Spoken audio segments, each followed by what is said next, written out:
De ne pas penser la connaissance par équipe et vraiment de penser structure en se calant en fait, sur le business de la boîte. Et ça, je trouve que ça c'est directement game changer. On ne structure pas dans une logique d'équipe. Ok, c'est facile à mettre en place. En fait, on va un peu plus loin dans la réflexion et on essaye de dire le collaborateur, il a besoin de quel type d'information et comment ça s'intègre. Et vraiment de penser structure beaucoup plus en des business qu'équipe. Bienvenue dans On a toujours fait comme ça, le podcast des organisations qui se réinventent et de ceux qui les aident. La pérennité de nos entreprises dépend de notre capacité à prendre du recul, analyser et s'adapter rapidement. Pour autant, le confort du On a toujours fait comme ça nous semble souvent plus donné que la remise en question. Alors pour ceux qui sont prêts à bousculer nos habitudes, On a toujours fait comme ça partage chaque mois des portraits de dirigeants et d'experts qui, au travers de leur expérience, nous invitent à challenger nos habitudes dans l'entreprise. On a toujours fait comme ça, c'est parti. Aujourd'hui, dans On a toujours fait comme ça, nous allons parler d'un sujet trop souvent sous-estimé dans les entreprises, le knowledge management. Et pour en parler, nous recevons aujourd'hui Mélanie Clisson. Bonjour Mélanie. Bonjour Guillaume.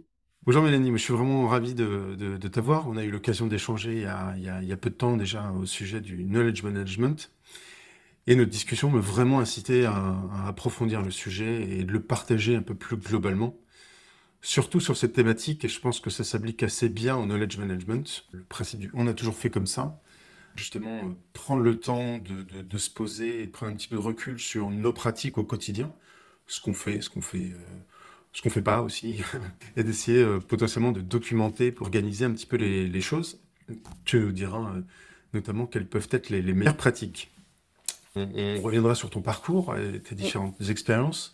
Mais justement, je voulais peut-être en introduction essayer d'identifier quel pourrait être pour un dirigeant ou des directions, pas forcément le big boss, mais quels pourraient être les signes de dysfonctionnement de l'entreprise. Qu'est-ce qui pourrait déclencher à un moment de se dire, là, on a potentiellement une problématique qui est liée au knowledge management et qui pourrait se dire, il est temps de faire quelque chose dans notre entreprise. Du coup, je suis ravie en tout cas de faire ce podcast aujourd'hui. Au niveau des problématiques comme sollicite, soit en prospect, ce qu'il identifie au démarrage, c'est souvent des problématiques de montée en compétences des collaborateurs sur des sujets, donc pendant des phases de onboarding, mais également de maintien en compétences, et aussi d'un début de désalignement entre les équipes sur le partage d'informations se fait généralement moins bien.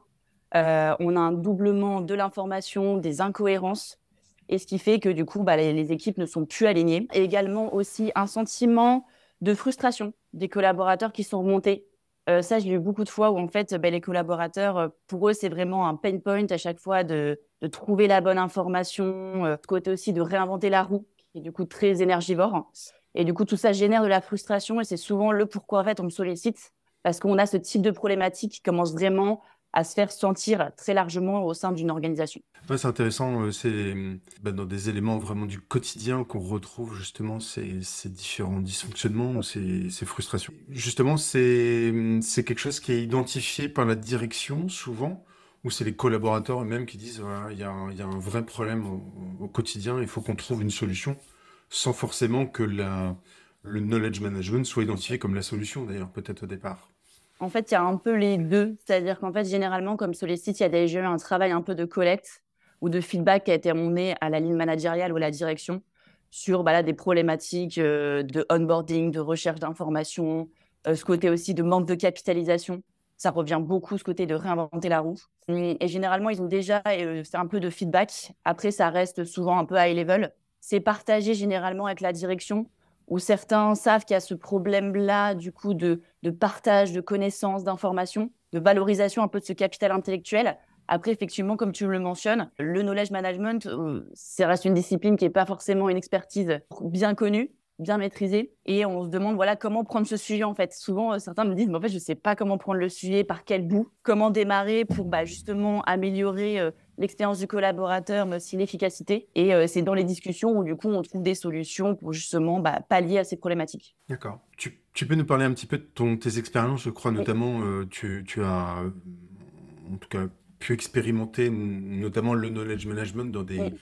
dans des structures assez différentes, notamment en termes de taille, Oui. des grands groupes et puis des structures beaucoup plus petites, notamment Oui. des startups. Tu es passé par quel type d'entreprise, on va dire. L'entreprise. Alors du coup, j'ai fait deux gros projets knowledge management chez Orange, où du coup, bon, la très grosse entreprise du CAC 40. Et ce qui s'est passé, c'est que moi, j'étais sur la partie achat, donc du coup, achat de prestations IT services, qui est un gros domaine pour la partie Orange France. Et en fait, il y avait toujours ce que je disais là, un petit peu, en fait, on réinventait la roue. On avait toujours l'impression que dès qu'on lançait un appel d'offres, en fait, voilà, c'était le premier, le premier qu'on lançait. Et donc, l'idée, il y avait en fait déjà un wiki interne, mais qui avait une structure qui n'était pas du tout optimale en termes pour l'expérience pour les acheteurs, en fait, sur le fait de trouver la bonne information. Et ce que j'ai proposé, c'est du coup, en fait, de revoir totalement ce wiki interne. Moi, je travaillais au sein de la DSI, donc la Direction des systèmes d'information d'Orange France. Et en fait, à la base, la structure qui avait été optée, c'était se dire on prend les contrats. On a différents contrats pour acheter des prestations. Et sauf qu'en fait, pour les utilisateurs qui étaient du coup les opérationnels, c'était pas du tout intuitif parce que eux, ils avaient un besoin. Ils n'avaient pas un contrat, ils avaient un besoin. Et donc, du coup, j'ai switché un peu la vision de la structure et je me suis mis vraiment dans la peau d'un collaborateur qui veut lancer un appel d'offres et de se dire, OK, d'abord, je définis mon besoin. Ensuite, je rédige mon besoin. Je lance en fait entre guillemets l'appel d'offres. Après, je suis mes prestations. Et du coup, je suis rentrée dans cette logique de processus et j'ai rattaché la connaissance et l'information vis-à-vis de ce processus. Et tout ça, j'ai aussi fait hyper attention à toute l'UX et l'UI. C'est-à-dire que visuellement, il faut que ce soit beau parce que avant, c'était sur un SharePoint qui était c'était vraiment très old school. Et j'ai fait attention aussi que ce soit joli à regarder, que ça donne envie. Parce que pour moi, c'est vraiment un facteur clé de succès en termes d'adoption. Et du coup, ça a été lancé et ensuite, on a eu 400 membres en moins d'un an sur une DSI qui compte 3000 personnes, mais l'impact a été même hors DSI parce que du coup, derrière, on avait tous le même cadre et le référencement était au niveau du groupe. Mais ça a vraiment bien marché, ça a permis vraiment de rentrer dans une logique en fait de capitalisation. On arrête de réinventer la roue et du coup aussi d'engager les salariés dans l'amélioration de ce qui avait été posé. Ça, c'était vraiment sur une partie plutôt gros groupe. Et ensuite, j'ai eu l'opportunité de faire un projet assez similaire, mais chez Brigade. Du coup, une start-up de 130 personnes à l'époque sur Paris. Et donc, je suis arrivée par la voie commerciale, comment structurer un peu les équipes, différentes équipes au niveau du pôle sales.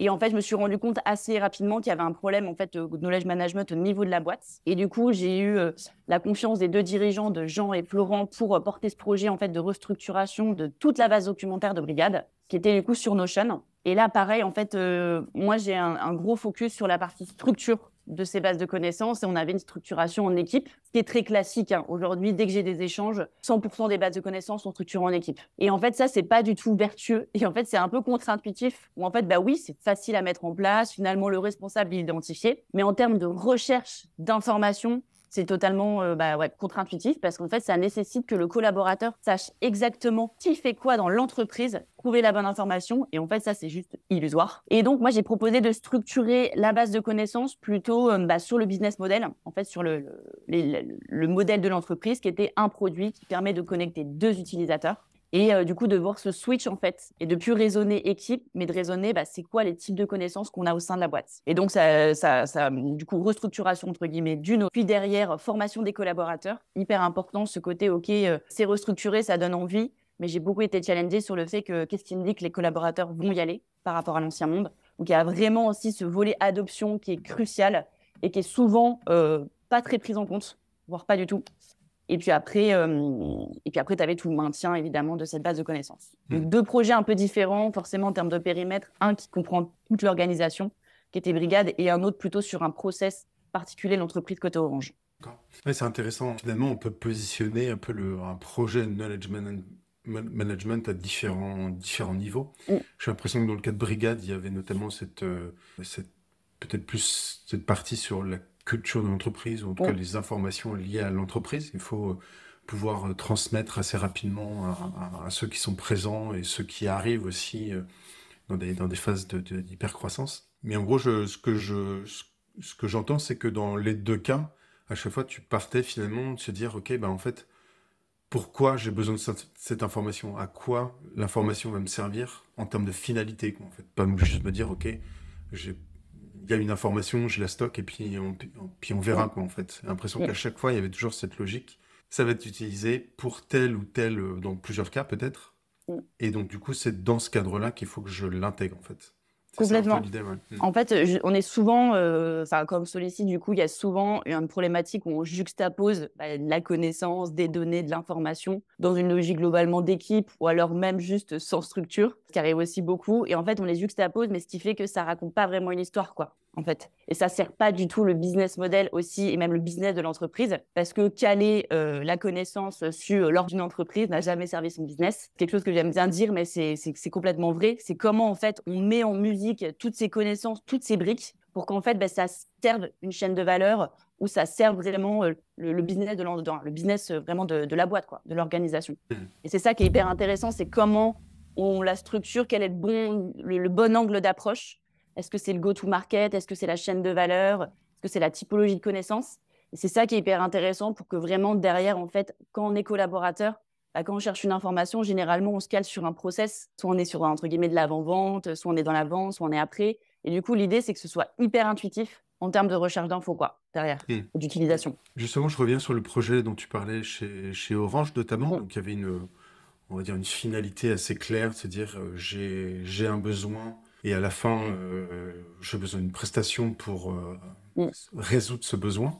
Justement, comment tu passes, enfin comment tu normalises, je ne sais pas si c'est le bon terme, comment tu normalises un besoin qui peut être au départ très varié et comment tu le fais rentrer dans des tuyaux potentiellement après derrière qui vont normaliser certainement un Mm. petit peu beaucoup les choses. Est-ce qu'il y a eu beaucoup de... Enfin, c'était un gros enjeu, c'était complexe à ce moment-là? Oui, c'était complexe, mais en fait, moi, j'étais vraiment, mon rôle, c'était vraiment de l'efficacité opérationnelle. Et dans cette efficacité, c'était de fournir le cadre. Alors, effectivement, chaque besoin est propre au prescripteur, au chef de projet interne. Mais il y a toujours un cadre, entre guillemets, de référence dans lequel il peut s'insérer. Et l'idée, c'était vraiment de fournir à la fois les pratiques, mais également les templates documentaires sur lesquels la personne peut s'appuyer, en fait. Et ça, c'est quelque chose qui est souvent demandé. En fait, c'est dans la création de besoins ou même de contenu, c'est en fait de dire, bon, bah voilà, en fait, sur quoi je peux m'appuyer pour créer mon contenu. Et c'était vraiment fournir les bons templates au bon moment, mais également d'avoir des choses sur étagère pour éviter de réinventer la roue, que ce soit des présentations de validation de budget, de validation de projet. En fait, tout ça, il y a quand même une trame, un fond et un cadre un peu commun. Et mon rôle, c'était vraiment de fournir en fait ce cadre-là, le terrain de jeu. Et après, chaque opérationnel pouvait vraiment se l'approprier par rapport à son contexte, en fait. Ouais, super intéressant ça. Est-ce que tu as vu des méthodologies, comment dire, selon les entreprises, moi j'ai vu en tout cas des frameworks ou des méthodos un petit peu différentes selon les sociétés. Je pense notamment à une société qui s'est beaucoup appuyée sur les principes du lean management, par exemple, pour organiser beaucoup de choses opérationnelles au quotidien. Est-ce que toi, tu as vu des méthodes particulières, Du coup, moi, frameworks? j'ai un peu une coloration du coup IT. Donc, je suis intervenue, mais là, j'interviens actuellement à la DSI. Et comme chez Orange, du coup, eux, ils s'appuient sur le framework. Et du coup, on va dire une culture plus qu'une méthode de développement agile de logiciels. Et ce qui permet d'apporter une certaine structure et un certain cadre sur la partie opérationnelle, pour comment on développe un produit en partant d'une stratégie et comment ça se décline. Et ça, du coup, c'était chez Orange également, à la SACEM. C'est des choses qui sont voilà, très utilisées pour cadrer cette partie un peu opérationnelle. Après, moins sur la partie start-up, où c'est des choses qui peuvent paraître un peu lourdes, je pense, dans des organisations très agiles, de se rattacher à des choses, voilà, puis elles sont naturellement très agiles, ces boîtes-là, pour le coup. Et justement, pour parler des startups plus Mm, particulièrement, donc comme son nom l'indique, c'est des sociétés qui démarrent, contrairement à mm, Orange qui existe depuis un certain nombre d'années. Donc il peut y avoir, dans le cas d'Orange, un lourd héritage. Dans le cas des mm, startups, on part potentiellement de rien ou pas mm. grand-chose. Mais justement, est-ce que le chaos, ou en tout cas, est-ce que la structuration peut... Bon, ça part dans tous les sens aussi. J'ai vu un peu de tout. C'est vrai que du coup, chez Orange, généralement, on a un gros passif documentaire parce que voilà, les entreprises existent depuis un certain temps. Après, dans les startups, il y a un peu enfin, je pense pas qu'il y ait vraiment une espèce de généralité parce que j'ai fait des audits dans des boîtes de 50 personnes où il y avait énormément de contenu parce qu'il y avait une culture un peu de l'écrit, justement, de ce côté très formel. Mais pour autant, il n'y avait pas de gouvernance, donc on avait une création de contenu dans tous les sens et beaucoup, beaucoup de pages de documents. Et en même temps, dans certaines boîtes, pareil, type startup, où là, pour le coup, on avait plutôt de la connaissance tacite, donc pas forcément écrite, Mais pour autant, on avait quand même un petit peu de matière également. Donc, il y a vraiment un peu deux écoles. Et moi, je pensais surtout, ouais, au début, je me disais que par rapport à la taille de la boîte, forcément, tu as moins de contenu parce qu'il y a moins d'employés. Mais je suis pas sûre que ce soit vrai parce que justement, quand on est dans des phases un peu d'hypercroissance, on est quand même amené à structurer des équipes, des pôles, des processus. Et en fait, généralement, ça demande de la création de contenu. Et si on n'a pas justement de gouvernance, on peut vite se retrouver avec quand même quelque chose qui est assez dense. Et d'ailleurs, c'est ce qui est souvent remonté quand je fais du coup des audits dans des petites boîtes. Je demande à interviewer les collaborateurs. Et généralement, ce qui remonte, c'est qu'il y a trop d'informations. Vraiment. C'est, en fait, il y a souvent visuellement, il y en a de partout. Et c'est ce qui est vraiment mal vécu par les collaborateurs, c'est qu'en fait, ça donne pas envie, quoi. Donc, je pense que même par rapport à une taille de boîte, il n'y a pas forcément une corrélation en se disant que c'est petit, donc il y a peu d'informations. Pour le coup, je pense que c'est plus un biais qu'on peut avoir et je l'ai eu également. Oui, je comprends. Justement, dans les projets de knowledge management ou plus globalement, on va dire, de transformation digitale, mais en tout cas, l'humain a vraiment une part hyper importante dans la réussite de ce type de projet. Euh, enfin, quelle est peut-être ton expérience au départ de l'humain, leur connaissance justement du knowledge management et comment ils le perçoivent et comment ils s'intègrent au projet en général? Déjà, c'est pas forcément quelque chose qui est connu. Même moi, quand j'en parle autour de moi, quand je rencontre des nouvelles personnes, quand je leur explique que je suis knowledge manager, ils me disent mais c'est quoi? Enfin, ça veut dire quoi? Donc c'est pas forcément quelque chose qui est connu. Après, quand j'interviens sur un projet de ce type-là, knowledge management, effectivement, l'humain pour moi c'est fondamental on va dire dans les trois piliers de comment on gère un projet entre les outils, les process et l'humain. L'humain, c'est cœur, puisque le besoin, comment dire, la problématique part généralement de besoins qui sont remontés et de problématiques qui subissent. Et également, c'est hyper important, un peu dans une logique marketing, c'est de les connaître en fait. En gros, c'est qui les utilisateurs entre guillemets finaux des bases de connaissances, ceux qui vont la rechercher. Comment aujourd'hui, c'est quoi leur pratique aujourd'hui? Comment ils demandent de l'information? Est-ce qu'ils tapent dans le dos de leurs voisins pour poser directement la question? Est-ce qu'ils utilisent Slack? Donc c'est un peu de connaître aussi comment ils fonctionnent et aussi ce dont ils ont besoin, vraiment. Parce que derrière, je trouve que c'est ce qui m'a permis de bien embarquer les collaborateurs, notamment chez Brigade, où après, je leur donnais le sens parce que je m'appuyais sur les peines qui m'avaient remonté.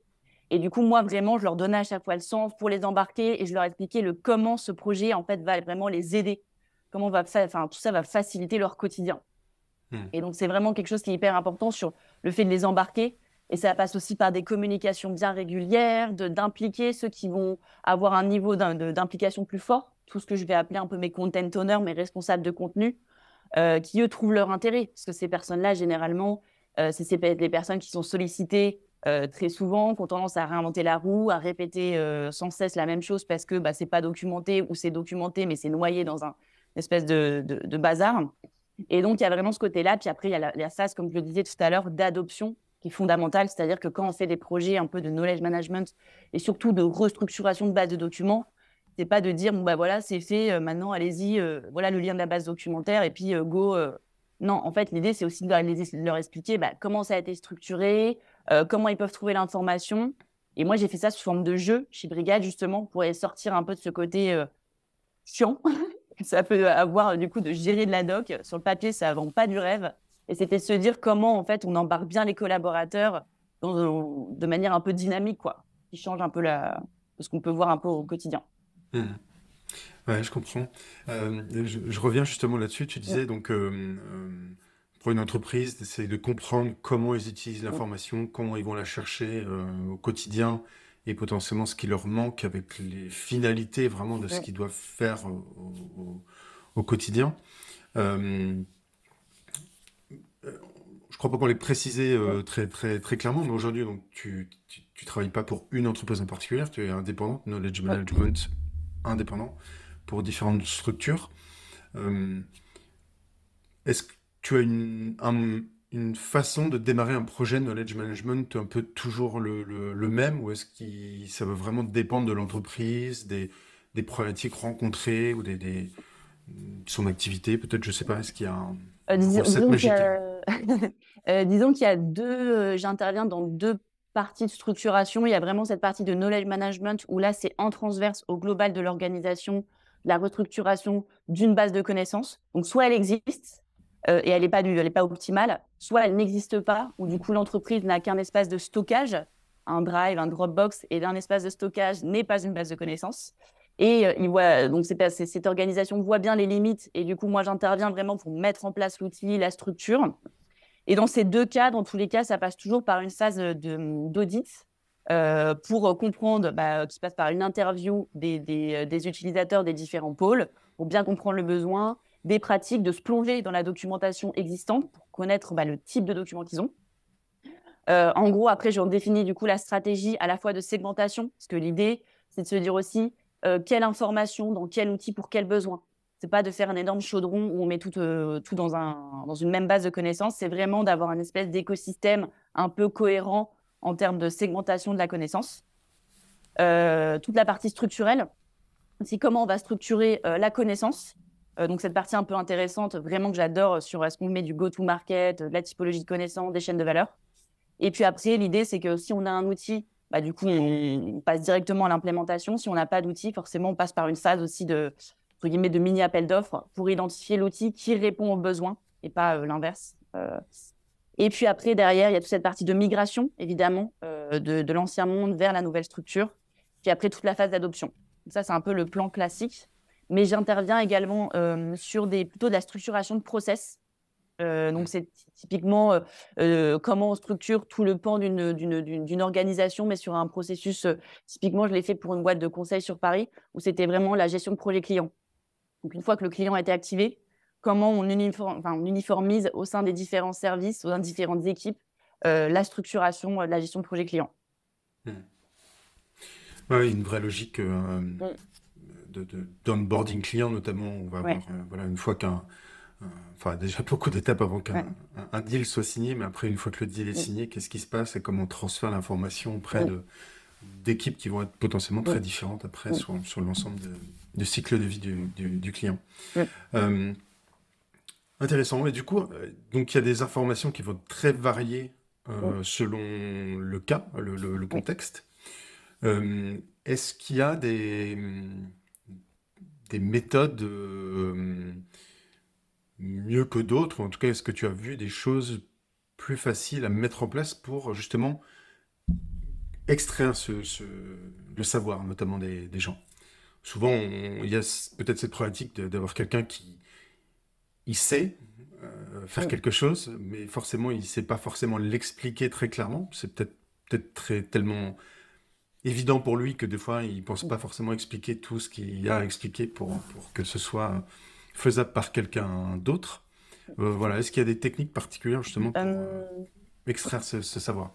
Moi, je crois beaucoup au fait que si on apporte une structure qui ne dépend pas du fait que la connaissance existe ou pas, mais une structure un peu, on va dire que dans tout type d'organisation, il y a des impondérables en termes de connaissances qui vont être un peu, moi, ce que j'appelle le corporate knowledge, donc c'est ton tronc commun. C'est-à-dire que peu importe où tu es dans l'entreprise, ça va t'intéresser parce que c'est lié à l'histoire de la boîte, la stratégie, la connaissance marché, la connaissance du business model, la connaissance des concurrents. Et donc ça, c'est fournir un peu ce squelette-là. Mais pareil, pour tous les process un peu internes de la boîte, la data, les outils, tout ce qui va toucher vraiment à la chaîne de valeur. Et en fait, ne serait-ce que de poser la structure, sans forcément qu'il y ait le contenu à l'intérieur, déjà, ça permet de l'identifier. Et du coup, je sais que typiquement, chez Brigade, on avait dans ma structure cible, j'avais des choses qui n'étaient pas écrites. Mais le fait de le poser, après, moi, du coup, j'ai pu identifier les personnes qui, du coup, étaient, entre guillemets, en charge de ce contenu-là ou avaient la connaissance pour le faire. Et eux, déjà, ils savaient où l'écrire. Parce que souvent, une personne, souvent dans des organisations, en plus de start-up, PME, il y a une culture qui est quand même assez ouverte sur le fait de partager sa connaissance. Mais le premier biais, c'est de se dire, oui, mais en fait, je ne sais pas où le mettre. En fait, c'est un peu ça la chose. Donc, écrire pour écrire du contenu, mais que ce soit noyé dans un bazar, finalement, c'est un peu un pavé dans la mare. Et donc, déjà, ne serait-ce que d'avoir la structure, mais également, ce qui est aussi, je trouve, hyper important, c'est de fournir des templates. Parce que derrière, en fait, ne serait-ce que visuellement, on ne peut pas laisser à tout un chacun le fait de créer du contenu comme bon lui semble. Parce que du coup, ça va vite devenir visuellement totalement bigarré et ça ne va pas du tout donner envie. Donc, c'est vraiment fournir des templates. Mais également pour certains profils, c'est hyper intéressant aussi d'avoir des petites pratiques que je trouve assez bien, c'est d'avoir une espèce de binôme de relecture, un espèce de buddy qui en fait va relire le contenu qui est créé parce que il y a un espèce de biais, se dire que c'est facile de créer du contenu et bah, finalement ça n'est pas tant que ça parce que la manière dont on rédige, bah, voilà, ça reste quand même quelque chose qui n'est pas forcément un exercice à la portée de tous. Et donc d'avoir cette petite pratique de relecture, je trouve ça un peu intéressant. Et de manière plus générale, aussi pour bah, que la création de contenu soit, entre guillemets, facilitée, c'est bien aussi de partir des processus. Moi, j'aime bien vraiment se dire, bah, voilà, c'est quoi les processus un peu de l'entreprise, que ce soit des processus de management, de réalisation et de support. D'avoir vraiment sous un Miro ou un Whimsical très visuellement les flux. Et en fait, de se dire, est-ce que ça, c'est documenté? Oui, non. Enfin, c'est vraiment de se dire que quand on crée du contenu, bah, en fait, s'il n'existe pas et qu'il est dans la tête de personne, déjà de savoir qu'est-ce qu'on veut documenter. Parce que c'est vrai c'est quand même un chantier colossal quand on arrive là-dedans. Il faut que ce soit être aussi très pragmatique sur bah, qu'est-ce qu'on a besoin, quoi, clairement. D'accord. Tu as cité plusieurs fois, là, quand tu parlais justement de cette partie de documentation, tu as parlé de écrite. Est-ce que le format, est-ce que le fait de l'écrire au sens vraiment en toutes lettres, est-ce que c'est le meilleur format pour partager des connaissances? Je pense que ça dépend du type de connaissances. Sur des connaissances très transverses, qui vont plutôt être vraiment de la connaissance un peu socle de l'entreprise, je trouve ça bien de l'écrire. Et globalement, l'écrit, ça reste quelque chose, si c'est bien fait, si ça reste pragmatique, concis, j'ai toujours un peu ce côté de se dire il faut que ce soit utile et facilement assimilable. Moi, je trouve que l'écriture, c'est un bon levier pour rechercher l'information et répondre de manière très réactive à une problématique.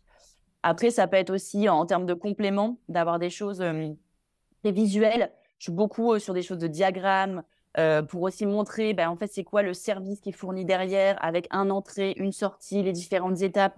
Je trouve que tout ça, ça aide quand même beaucoup à l'assimilation. Et c'est d'ailleurs basé sur des théories cognitivistes de l'apprentissage où on sait vraiment les relations entre les différentes étapes. C'est plus facilement assimilable que de juste apposer des informations. Et puis, il y a aussi le format vidéo qui peut être intéressant, notamment pendant des phases de onboarding ou de maintien en compétences ou de parcours. Je pense à la GPEC, la gestion des parcours et des compétences, où là, le format vidéo peut être intéressant. Après, c'est vrai que la vidéo, ça a aussi des limites parce que, en termes d'attention, si c'est de la vidéo, ça peut être très descendant, du coup aussi. Donc, c'est comment on trouve un espèce de format où il y a des petits quiz, où c'est agrémenté de petites choses, où la personne, elle est un peu active aussi, quoi. C'est toujours un peu l'espèce d'équilibre à avoir entre la vidéo très passif et le côté, comment rendre aussi l'apprenant un peu acteur de sa formation, quoi. C'est un vrai challenge en soi, pour le coup. Oui, tout à fait. C'est un sujet sur lequel on pourra revenir, clairement. Et sur alors, tu as parlé de template, j'imagine que c'est un des aspects du template aussi, potentiellement. Enfin, en tout cas, je pense que c'est associé, mais en tout cas, sur le maintien à jour des connaissances, en fait. Là-dessus, est-ce que tu vois une organisation particulière à mettre en place? Là, on a parlé beaucoup, j'imagine, aussi d'une première phase qui veut dire on restructure tout, on réorganise tout, mais après, dans le temps, il faut aussi certainement alimenter, mais surtout aussi maintenir à jour l'existant. Exactement. Et c'est un vrai enjeu, et c'est souvent ce qui est le plus difficile, c'est comment on maintient toute cette connaissance. Je sais que moi, du coup, j'ai vraiment identifié dans chacun de mes projets ce que je vais appeler des content owners, donc vraiment des personnes qui sont responsables du contenu. Et ces personnes, elles sont vraiment identifiées noir sur blanc avant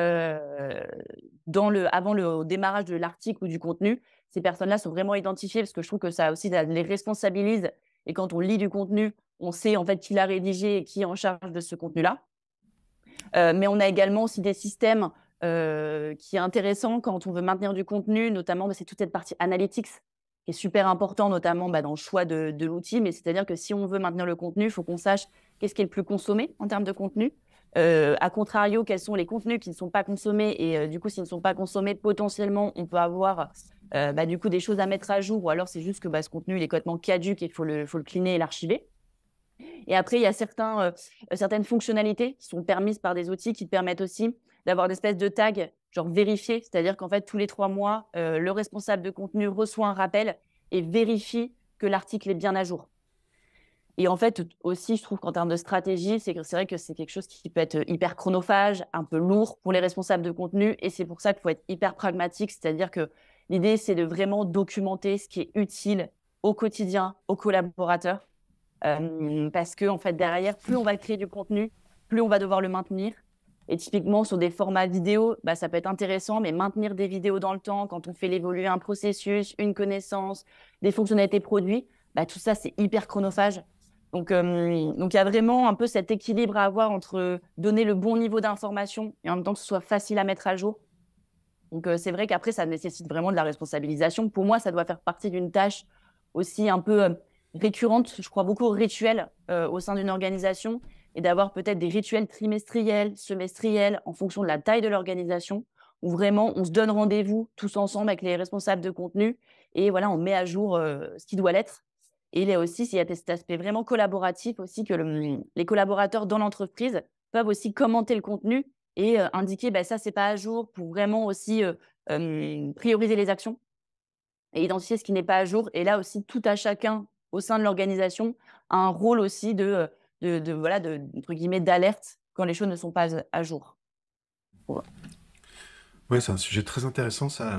Justement, tu disais enfin, des routines, ou responsabiliser les gens.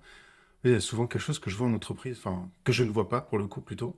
C'est en fait, on embauche des gens pour faire un certain nombre de choses, mais c'est quand même rare, en tout cas, qu'on les incite, au sens vraiment objectif clair, à laisser une trace, à documenter aussi, au-delà de ce que eux ils font au quotidien, mais aussi à dire comment c'est fait pour que demain, l'entreprise, si un salarié part, qu'il n'y ait pas tout à recommencer parce que, voilà, je pense, enfin, en développement, c'est certainement très évident. Dans d'autres métiers, ça l'est finalement moins, même si c'est hyper important, en fait. Est-ce que tu as vu, toi, des entreprises qui avaient une sorte d'incentive, en tout cas, qui, parmi leurs objectifs, incitaient justement les collaborateurs à vraiment documenter, organiser un peu leur travail au-delà des tâches un peu quotidiennes et une chasse l'autre, un peu. Bah, pour le coup, que ce soit dans des gros groupes ou dans des petits ou dans des profils plutôt petites structures, je l'ai pas vu. Vraiment en termes d'incentive pur et dur sur le fait de capitaliser ce capital intellectuel de la personne, non. Clairement, ça se fait par des biais détournés, comme là, je l'ai fait chez Brigade, où du coup, bah, comme tout le monde trouvait un peu l'intérêt d'écrire son contenu, parce que aussi, ça évite la personne de se répéter. Et donc, du coup, comme ils voyaient leur intérêt, moi, ça me servait parce qu'ils créaient du contenu, c'était carré. Mais il n'y a pas d'incentive vraiment financier, ce qui est d'ailleurs, je pense, assez dommage, parce que ça pourrait être un bon levier comme tu dis, de garder une trace parce qu'en fait, on est quand même dans des environnements où il y a un turnover qui peut être un peu conséquent en fonction des secteurs. En fait, de réinventer la roue comme ça en permanence, c'est hyper frustrant. Et en plus, ça dessert totalement l'efficacité financière de l'organisation.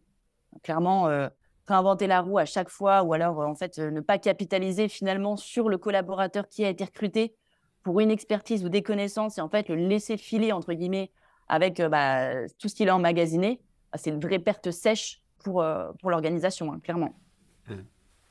Ouais, c'est vrai que on a souvent tendance à se dire, en fait, finalement, quelqu'un qui est malade ou quelqu'un Mm. qui a un congé maternité ou une absence X ou Y ou alors un départ encore plus permanent, un départ en retraite ou autre chose. Finalement, on a l'impression qu'à chaque fois, en fait, on découvre que le salarié peut partir et Mm. avec plein de connaissances et très opérationnelles avec, en fait. Ouais. C'est un truc systématique, j'ai l'impression, Ouais, c'est un quelle peu que soit l'entreprise. systématique. Ouais, et je suis assez d'accord. C'est vrai qu'en fait, il y a toujours un peu ce côté où finalement, c'est des choses qui sont connues, de se dire que bah oui, une personne, elle est pas, elle peut quitter l'entreprise. Et pour autant, il n'y a pas forcément un système qui se met en place en se disant, bah voilà, comment on capte sa connaissance et pour nous, en fait, vraiment valoriser ce capital intellectuel. Après, je pense que ça dépend aussi beaucoup de la culture de l'entreprise. Sur est-ce qu'il y a une sensibilité sur le fait de structurer la connaissance, sur l'enjeu qu'il peut avoir derrière, parce que c'est vrai que c'est quand même des choses qui ne sont pas du tout tangibles. C'est pas hyper concret, toute la connaissance qui circule au sein d'une boîte, ça peut paraître un peu nébuleux. Et c'est ce qui fait que quand j'explique mon job, parfois certains me disent mais de quoi tu parles? Et pour autant, c'est juste un enjeu qui est hyper important dans l'entreprise pour justement, bah, voilà, en fait, pas perdre du capital intellectuel qui est en soi un asset au même titre que le produit ou c'est un service au sein de l'organisation, quoi. Hmm. Oui, tout à fait. Ouais, ce que je recommande souvent aux entreprises, aux managers, c'est vraiment de profiter des nouveaux entrants dans l'entreprise Mm. pour se dire, OK, bah, prenez un process, prenez quelque chose qui est proche de ce que vous allez faire au quotidien et documentez au fur et à mesure de vos échanges, documentez comment c'est fait, qui intervient, Mm. comment, les étapes, et présentez-le après au reste de l'équipe Mm. pour se rendre compte que déjà, en fait, avoir un regard totalement neuf sur comment ça se passe et d'identifier peut-être ensemble justement des dysfonctionnements, des choses Mm. qui pourraient être clairement améliorées. Ou des Ouais. incompréhensions aussi des fois, parce que c'est souvent le cas, on croit qu'on Mm. a compris, on croit qu'on a bien expliqué, et en fait, pas Je du suis tout. assez d'accord, ouais. Je suis assez d'accord. Je pense que c'est une bonne pratique, notamment dans l'onboarding, d'avoir un vrai parcours où du coup, ça fait partie d'une étape aussi, de challenger un peu l'existant. Après, pour autant, je pense que du coup, ça ne marche que si on a une base un petit peu claire et qu'on ne prend pas un processus parmi tant d'autres et que tout ça reste finalement noyé sur un peu mon côté très structurel. En fait, il faudrait déjà qu'on ait les bases pour justement être dans cette logique d'amélioration continue. Parce qu'en fait, si on n'a pas la base, en fait, on a l'impression à chaque fois de réinventer la roue et c'est hyper frustrant. Et par contre, effectivement, je suis d'accord que c'est un vrai levier aussi d'engagement du collaborateur. Et c'est en fait aussi le pourquoi moi je me suis vraiment lancée dans cette expertise de knowledge management. C'est parce que je trouve que quand on arrive dans une boîte, on nous embauche pour un potentiel qu'on a et finalement, on a du mal à l'exprimer parce que en fait, il y a déjà ce socle un peu de comment on a du mal à mettre notre pierre à l'édifice parce que l'édifice, il n'est pas forcément là. Et du coup, je trouve qu'en termes d'engagement, on perd beaucoup de temps, d'une, à comprendre l'entreprise, à comprendre son business model, son marché, nous, à comprendre le métier qu'on doit faire au sein de l'équipe. Il y en a de partout. Et en fait, ce qui fait que bah, notre potentiel et le pourquoi on a été un peu embauché, les ambitions qu'on peut avoir quand on arrive dans une boîte, bah, finalement, elles sont un peu. Ça peut être très vite fastidieux et très vite, on peut perdre de l'engagement. Et d'ailleurs, ça m'a été remonté par les 2 boîtes avec lesquelles je discute dernièrement, où en fait, vraiment, ils ont noté qu'il y avait une baisse de l'engagement du salarié parce qu'en fait, il y a une espèce de fatigue de se dire, mais à quoi bon? Parce qu'en fait, c'est tellement noyé et c'est tellement un peu le bazar que finalement, on a du mal à voir comment, en tant que collaborateur, on peut mettre sa pierre à l'édifice, quoi. Ouais, c'est intéressant. Et Mm. justement, est-ce qu'il y a une limite, ou un bon dosage entre est-ce qu'il faut tout documenter ou pas? Enfin, comment on trouve le bon équilibre? Effectivement, c'est un peu ce côté pragmatique que j'ai, c'est déjà de structurer un peu la connaissance existante, donc celle qui est vraiment, qui n'est pas tacite, mais qui est explicite. Donc déjà, de la ranger, de la structurer, lui apporter une vision très claire processus. Et après, de se dire qu'est-ce qu'on va documenter, entre guillemets, qu'est-ce qui nous manque. Et dans qu'est-ce qui nous manque, je trouve ça intéressant de partir du besoin et notamment d'utiliser tous les canaux de communication, tu vois, des Slack ou des mails, ou du coup de récupérer directement les questions qui sont posées. Parce que si c'est des questions qui sont posées, ça veut dire qu'il y a un intérêt business, il y a une priorisation. Et si c'est des questions qui sont récurrentes, oui, il faut le documenter parce qu'en fait, c'est quelque chose qui revient. Toujours dans cette logique de partir du besoin et pas plutôt de se dire, bon, bah tiens, aujourd'hui, je viens de me faire plaisir et qu'est-ce que je vais documenter qui, du coup, n'a aucune valeur et aucune source, en fait. Il y a toujours un peu ce côté très pragmatique dans qu'est-ce qu'on doit documenter. Puis après, ça dépend aussi de la stratégie de la boîte, tout simplement. Dire, voilà, si on veut faire un effort sur un semestre, sur une chaîne de valeur, sur un marché, sur un business, sur une taille de marché, bah, du coup, s'il y a des choses qui ne sont pas écrites, difficile de rentrer dans une logique d'amélioration et de performance. Donc, il faut déjà commencer par rédiger comment on fonctionne aujourd'hui et une fois qu'on a rédigé, comment on peut l'améliorer. Ok. Mm.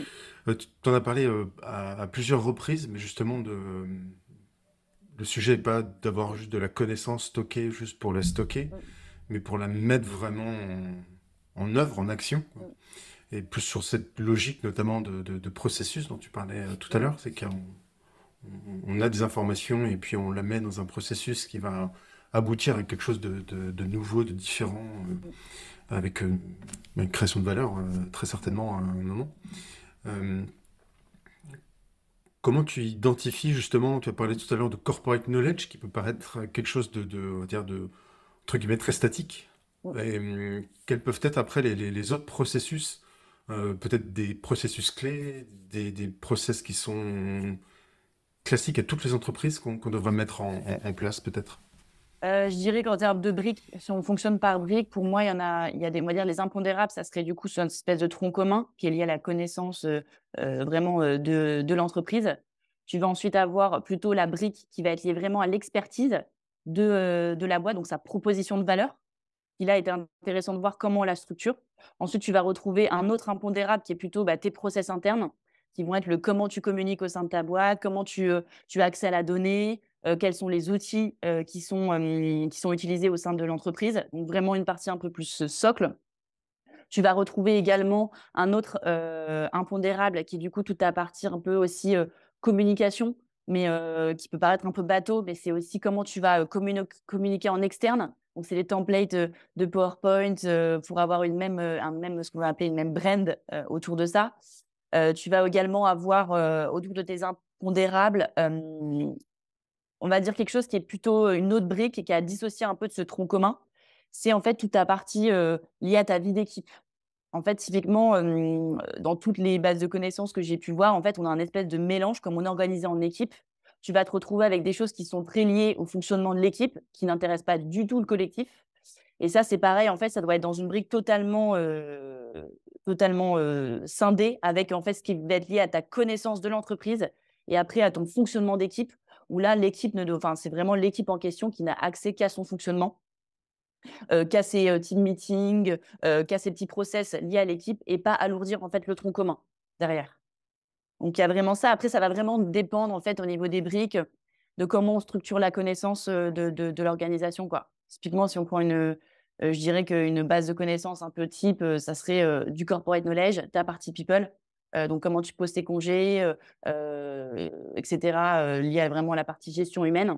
Ensuite, tu vas avoir ta partie expertise. Et puis ensuite, ta partie process interne, ta data, tes tools. Et après, ta partie vraiment brand, communication en externe avec tes assets. Il y a la marque employeur, en fait, quoi, à la marque de l'entreprise. Ouais. D'accord. Ok. Et du coup, on arrive peut-être à une brique qui souvent arrive trop tôt dans les projets. On en parlait des outils notamment. Mm. Euh, quel est peut-être comment dire, quelles sont les erreurs que tu vois souvent autour des outils, en fait, Mm. notamment? Bah alors, l'erreur numéro un, c'est de prendre en fait la problématique, donc en fait d'exposer ce que j'ai dit tout au début, donc les problématiques de montée en compétences, de maintien, de partage d'informations, de frustration, de doublement de l'info et de se dire, OK, bon, bah en fait, si on mettait un outil, tout ça va se régler. Et ça, c'est vraiment 100% 100% des discussions que j'ai. Et c'est parfois un peu frustrant de dériver sur cette partie outil parce qu'on a vraiment l'impression que mettre un outil, ça va être la réponse à tous les problèmes. Alors que finalement, un outil sans implication de l'humain, sans formation, sans le fait que ça fit vraiment aux besoins du collaborateur, mais également sans processus de gouvernance, en fait, tout ça ne marche pas. En fait, ça sera un énième outil qui finalement ne répondra ni à la problématique et ça sera sûrement d'ailleurs encore plus frustrant parce qu'il y aura des espoirs qui auront été mis dessus. Et finalement, ce seraient des espoirs qui seront vains parce que derrière, en fait, si on lâche un outil typiquement comme Notion, on peut se dire qu'on le met dans une boîte. Et si derrière, en fait, il y a zéro structure, zéro un peu gouvernance et stratégie autour de ça, embarquement, formation, ça va vite devenir une usine à gaz, hein, clairement. Ça, je l'ai vu pour le coup. Où en fait, on a un peu l'idée de se dire que voilà, on met un outil et puis ça roule. Non, pas du tout. En fait, ça roule pas et ça peut même devenir problématique après. Hmm. Ok. Est-ce que tu as vu des cas où il y a, on va dire, un endroit où on réunit un maximum de savoir, mais après, selon les métiers, je pense peut-être au métier sales ou tout ce qui va être vraiment support client, peut-être, besoin d'informations assez rapides dans un contexte d'échange avec un client, donc voilà, un accès très rapide à une information. Est-ce que tu as vu ce genre de choses Moi, se du mettre coup, en place? je pense qu'il faut du coup plus penser l'outil pas comme une surcouche, mais comme un espèce d'écosystème. En fait, pour que tout ça soit un espèce d'écosystème cohérent de flux d'informations.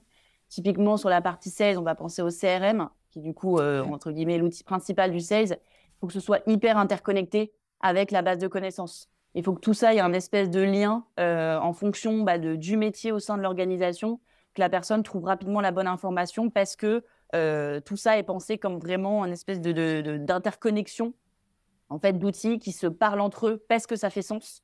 Parce que j'ai aussi ce biais-là où on se dit, ah oui, on veut un outil qui soit interconnecté, on va essayer de faire des pans avec des outils.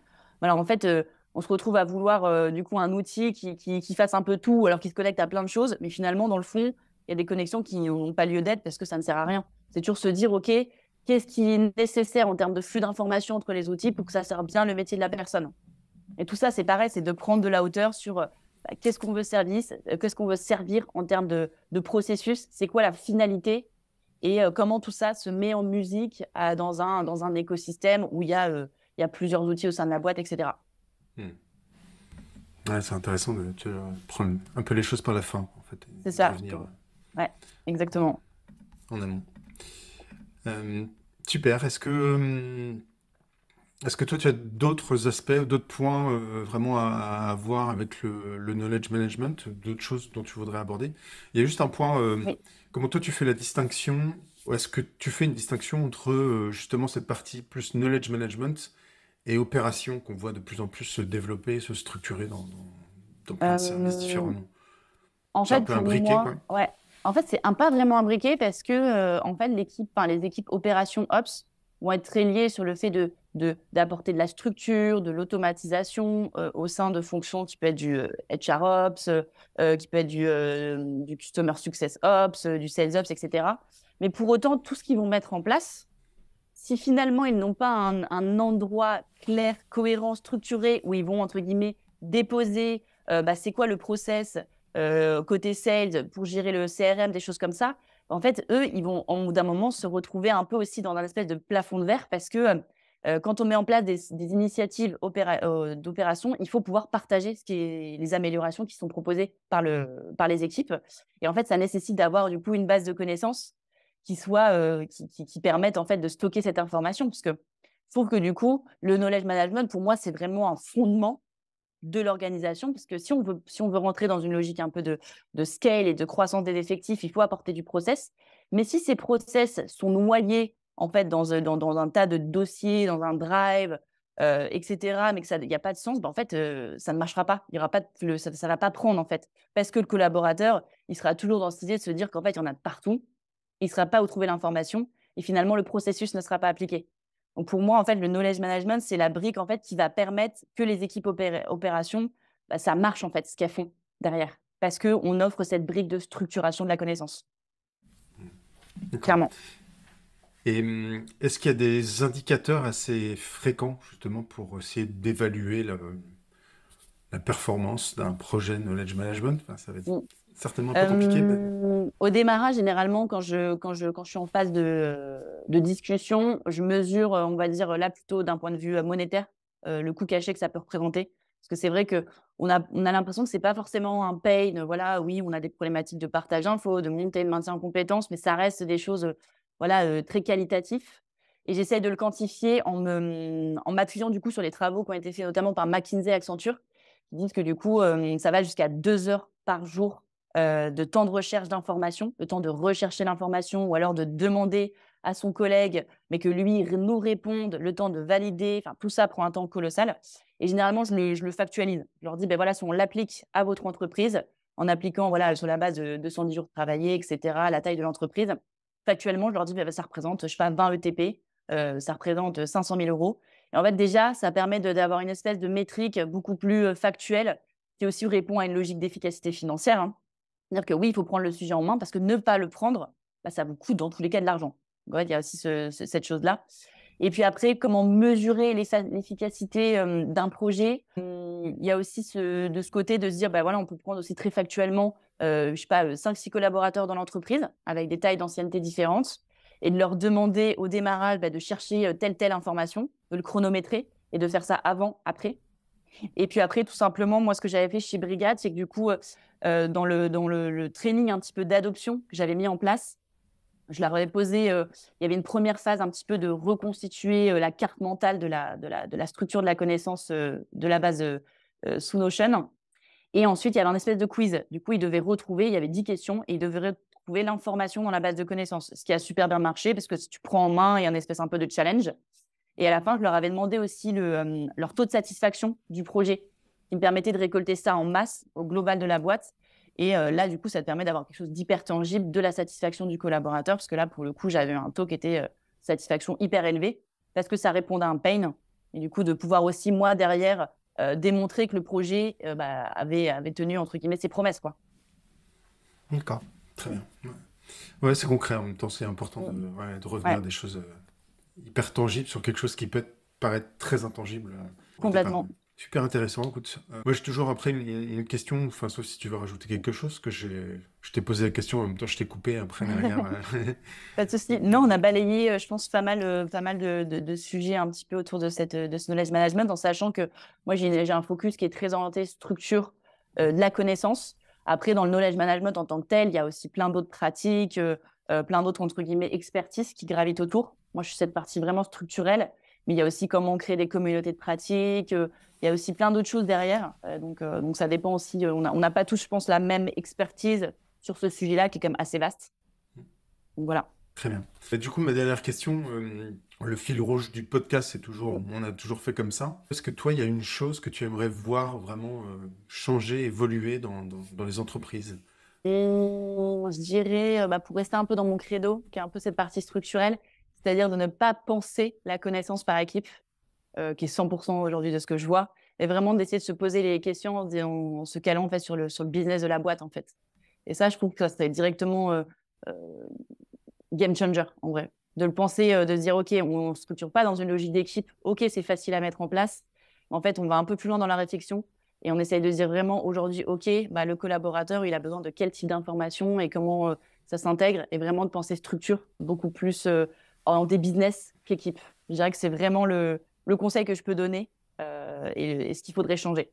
Ouais, super intéressant. Ouais. Une vision beaucoup plus systémique un peu de C'est ça. l'entreprise, c'est pas en silo. Exactement. Super. Bah, c'est un très très beau conseil et je pense que beaucoup d'entreprises en effet qui en tireraient de grands bénéfices. Mm. Merci infiniment Mélanie, c'était vraiment très intéressant. Comme je disais, vraiment très sous-estimé, je pense. Ouais, j'étais ravie vraiment de cette interview et j'espère justement effectivement que ça va un peu évangéliser ce sujet qui peut paraître un peu nébuleux, comme je le disais, et finalement qui a un vrai intérêt en termes d'efficacité à la fois financière, opérationnelle pour les organisations. Donc j'espère que ça contribuera un peu à cette évangélisation. En tout cas, tu le présentes très, très clairement et de manière très actionnable. Merci encore Mélanie. Merci à toi Guillaume. Merci, au revoir. Au revoir. J'espère sincèrement que ce témoignage vous incitera à expérimenter de nouvelles choses dans votre entreprise. Une toute petite action suffit souvent à initier de grands changements. Si vous trouvez ce podcast utile, n'hésitez pas à le noter et surtout à le partager autour de vous. Pour un nouvel épisode qui va bousculer nos habitudes, je vous dis à très vite dans On a toujours fait comme ça.